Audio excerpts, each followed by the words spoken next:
Birželio 29 dieną Varėnos rajone Merkinės miestelyje vyko futbolo turnyras Europos čempionatas Merkinė 2008. Varžybų organizatorius Merkinės jaunimo futbolo klubas, savo veiklą pradėjęs prieš keletą metų.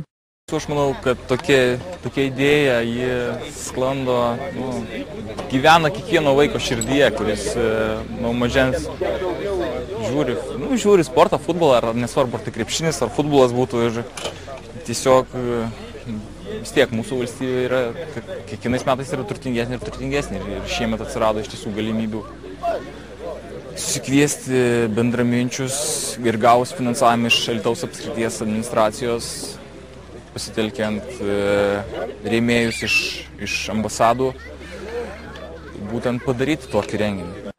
Dėl čempionų vardų varžėsi 6 komandos iš Vilniaus, Gargždų, Merkinės ir Varėnos, kurios pagal išankstinį susitarimą gynė vienos iš Euro 2008 dalyvaujančių komandų spalvas – Švedijos, Nyderlandų, Vokietijos, Portugalijos, Ispanijos ir Italijos. Komandoms dalyviams organizatoriai su ambasadų pagalba pateikė po 10 komplektų šalies spalvas atitinkančių marškinėlių.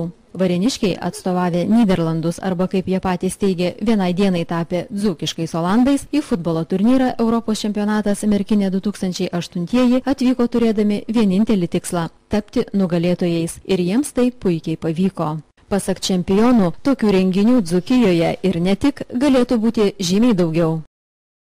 Tokių renginių tikrai mažai, bet mes labai džiaugiamės, kad papuolėme šį renginį ir norėtume, kad dažniau jie būtų tie renginiai. Merkinės futbolo klubas bent kartą per sezoną surengė kokį nors žaismingą turnyrą. Stengiamės bent kartą į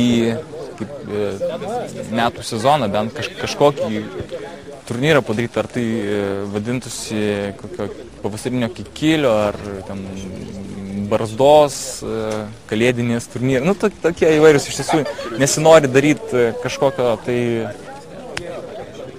nežinau, norisi žaisti, nes gyvenimas yra būtent žaidimas. Kol Merkinėje nebuvo jaunimo futbolo klubo, šiame miestelėje futbolas buvo visiškai pamirštas.